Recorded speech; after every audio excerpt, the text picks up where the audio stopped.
This is Jackie with In the Key of Change. I'm here with Garret of the Color Morale and Josh from We Came as Romans on the Tracing Back Roots tour. Yeah. I got it right this time. Excellent. And we're here at the Fillmore in Silver Spring. So what are your roots? Where'd you come from? Donna and George. Came from. All right. Josh, where'd you come from? I came from Metro Detroit. I was born and raised there, and actually in May I just moved to California with my girlfriend and my cats. But that's where I'm from, and yeah, that happened. That's how it happened. It's really funny that you mention your cats, because did you know that today is National Cat Day? I did. I read that online, but it's always National Cat Day in my heart. And it's always National Cat Day in my house. I've got 3. It's crazy. So We Came as Romans did a sort of gamer day or gamer VIP afternoon. What game did you guys play last night? We played Black Ops 2. It's the latest Call of Duty game because the next one comes out in like a week, I think. But I'm really into Call of Duty, and so I kind of picked it. And then we played, and then I beat all of the kids. You beat everyone? Aren't you supposed to let one of them win? I mean, maybe, but I beat them all really bad. And then they said, "We're not coming to your show anymore." They didn't really say that. They didn't say that. They didn't. No. They said, "This is the coolest day of my life, getting destroyed by Joshua from WeCar and Call of Duty." I mean, it could be worse. It could be worse. Garret, on a completely different other topic, a little bit more serious. Sorry, I had to switch from video games. I mean, well, Call of Ops, I mean, death is serious, but I'm not trying to go that far. So, Garret, when you first wrote No Hope, what was your goal? My goal, well, I guess when I first decided to write No Hope, my goal was to not fold up in the studio and quit the band and go home. So I just wrote 12 songs, and I titled the album No Hope, and then I wrote all the songs after that while we were at the studio. Yeah, I was going to say, I think your goal after deciding to write No Hope was to actually write it, because it was this idea first. Yeah, it was a very testing time in life, kind of an obstacle to get over, even just writing the album. And now you've got lots of fans that have ink on their bodies permanently. So the anchor itself sort of became a symbol. How do the two relate? I guess anchors are something that have kind of been synonymous with our band since day one. We have a song, Hope's Anchor, that originally came. There was a band we played with a long time ago in our old band, and they were called Hope's Anchor, and it derived from Hebrews. May hope be the anchor of my soul.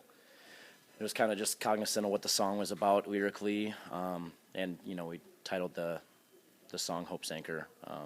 That was a band that really made a lasting impact and impression on me as a creative artist and lyric writer, I guess. So yeah, anchors just kind of always have been synonymous with me and with the Color Morale. Like, they kind of carried over into the Color Morale. My question for both of you is, what is it like when fans walk up to you with your lyrics on their bodies? How do you react, and what does it make you feel? It's cool you're asking this, because Josh has the lyrics that he wrote in one of our songs that many kids I've met at the merch table have tattooed on them. So, which is? Cool. Garret and I together, I helped kind of write 2 songs on No Hope. It was Learn Behavior and Strange Comfort, and lyrically Garret and I did Strange Comfort together. And so he sent me pictures from the road before this tour, being able to see something that we both really believed in and like wanted to make happen. And like that was just in the studio like almost a year ago now. And then seeing that like come to life as an album, and then seeing that come to life in kids' lives was awesome. I'm just as behind everything on No Hope as I am behind anything that my band has ever put out. And so being able to see that is really cool. Because at the end of the day, it's like, if these kids feel like their lives are being changed to to a point where they need that daily reminder, and they want that daily reminder, and that, I guess, that permanence. It's crazy to think that, that impact has been made by something that me or Garret has done. Because, I don't know, in my eyes, it's like we're just normal guys anyways, just trying to make it through. And if we can, I guess, help other kids do that, then good. Like, that's the reason why we're here. And it's, not that we did it for a reward, but it's really nice to see that, something that we're doing is actually making a difference. It's kind of like the reward we're given, just with the visual, the visual connection and something that powerful, knowing that person's going to have that there for the rest of their life. And I don't know, I think I can speak for us both when I say that it's almost like fuel when you're out here to know, there's so many times where you're just staring off in a hotel room or walking down a sidewalk and not even knowing what city you're in. And it's like, why am I here doing this? And, that kind of seclusion that you get yourself stuck in, it only lasts for a day at a time till you meet the next person at the merch table or and then you understand why you're doing what you're doing. And at that point, it's a lot bigger than you are or your, minute problems that you, I guess, kind of keep yourself way too focused on.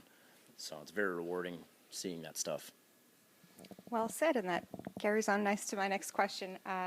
One idea that really sticks out in my mind when I listen to No Hope is that idea of leading a positive life with a negative mind. Personally, that's something that hits home with me personally, and I'm sure that many of your fans, it does. Why is that message important, and what does it mean to you personally? It's funny, I had a tour manager and a sound guy that worked for us. His name was Matt Malley. And he told me something one time, and this was after, No Hope was released, and we were playing that song on tour. He said, when you're on stage, you should always stay angry. You shouldn't live mad, but you should stay angry. And I didn't quite understand what he meant by that, but I understand now, like, positivity and negativity are both energy. And at the root, you're deciding which one you want to subscribe to for the day. So for me, and all the negative things that I've had grow with me my whole life because they've been embedded in my bones and grown with, you can turn that into something good for someone else by being honest about it.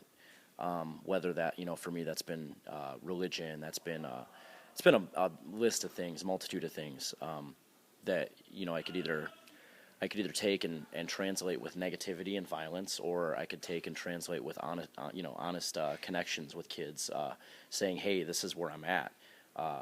You correlate with that idea. So you and I are in this together. We create that common bond, and then we share it and get through that. So I don't know. I see that saying all the time. You can't lead a positive life with a negative mind, and it's just, I'm living proof because I'm here. I've been to the points in life where I wanted to give up and fold up and just close shop for good, and I didn't, and I'm here doing this every day. So that's, for the people that say you can't lead a positive life with a negative mind, I am, so that's just, I disagree.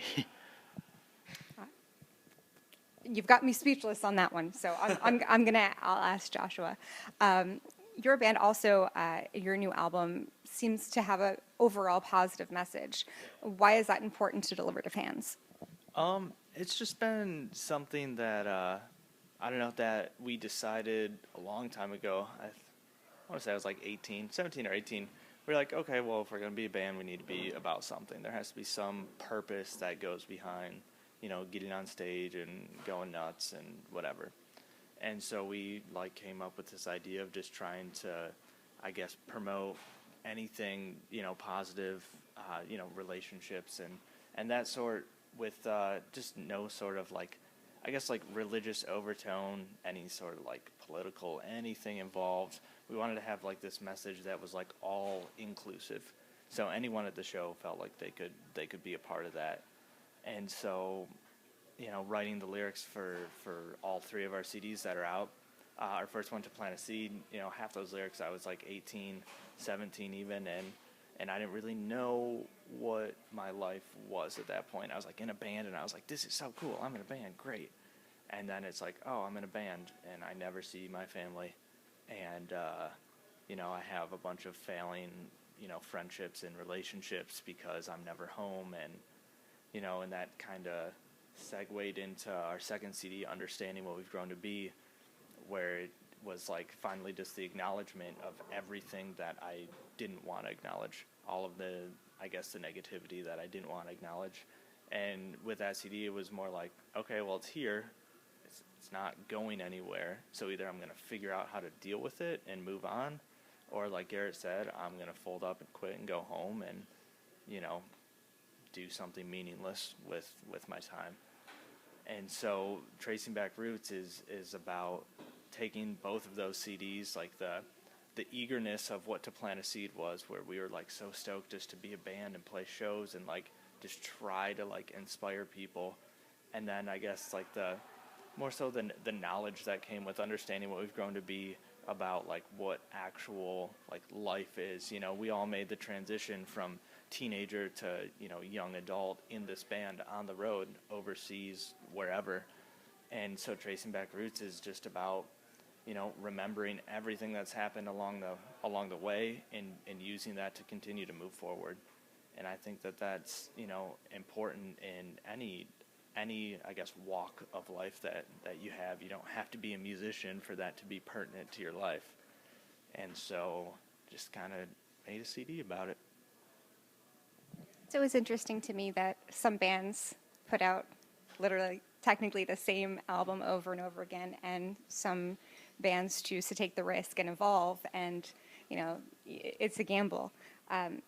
Garret, for you, I feel like you sort of evolved as a singer.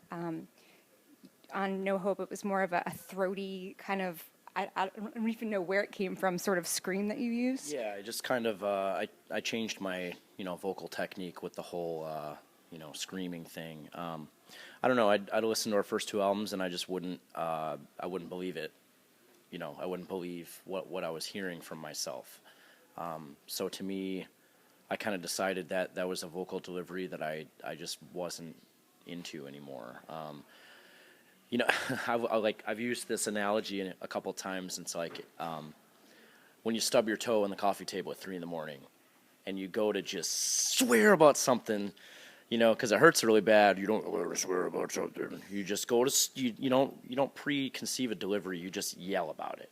And I don't know. I just did that for No Hope. I just wanted it to be honest. And I, you know, as far as the singing vocals, you know, a lot of people have noticed a difference, and it's just raw. There's no, you know, it's not diluted or filtered. There's no melodyne. It's just, it's what it is. You know, it's just, it's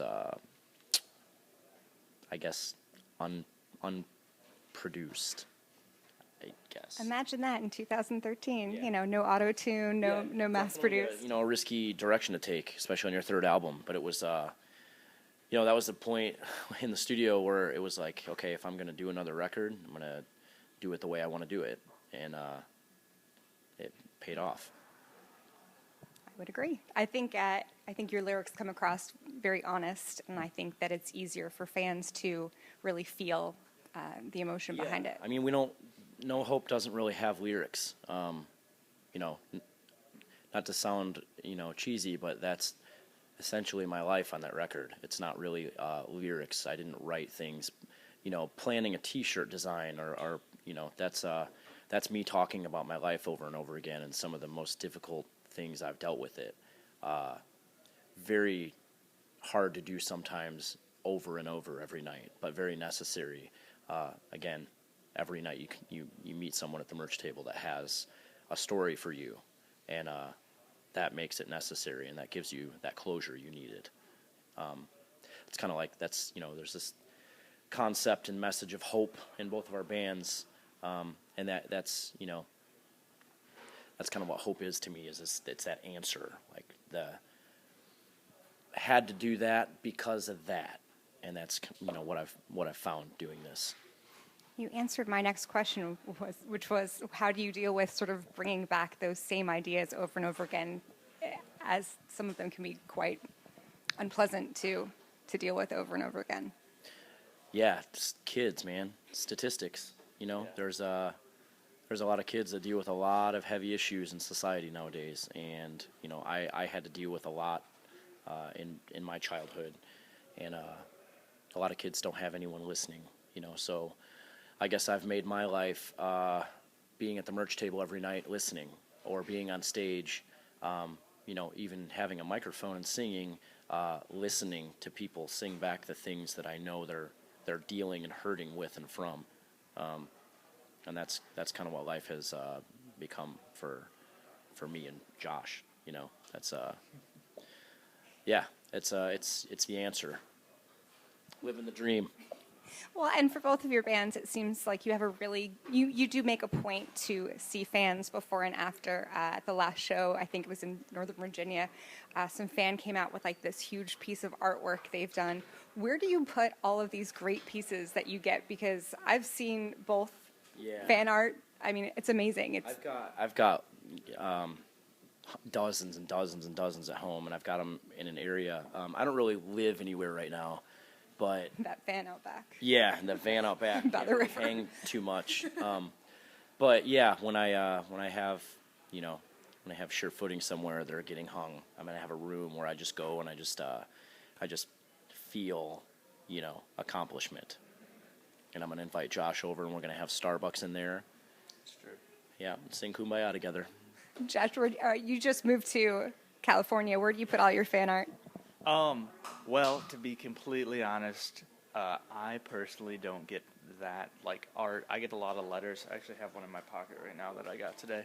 But, I keep them all. I have, like, a little, it's kind of like a binder, like one that I, had in high school that I take, and I keep them all in there. And, after every tour, I'll go through and I'll read them all again. Like, I'll read them the day that I get them. I keep them in my backpack, and then I take them home. And then the band as a whole, we have our own binder that's actually way bigger than my personal one for people that just write letters to the band in general. And then I think majority of the art we actually have in our practice space, because people paint our logo and stuff. We'll say we get a lot of pictures of Andy, the bass player. He's a looker. Everyone loves him. I think I've gotten 2 pictures ever, for me, but it made him that much better, I will say. The gauntlet has been dropped. Well, that said, what comes up next for We Came as Romans after tracing back roots? Well, we're going to Europe. You're going to Europe too. Yep. Both of our bands are going to Europe. We're going to do the Vans Warped Tour Europe edition with club shows in between. I think you're doing it with Chiodos. Yep. We're doing it with Parkway Drive. And then, after that we go to Australia. So where do you go? We go to Australia too. Doing Vans Warped Tour there as well together, and then going home for Christmas, I guess. So you're squeezing in a lot in the next month and a half, or less rather. So look out for more from the Color Morale, as well as We Came as Romans. This is Jackie with In the Key of Change.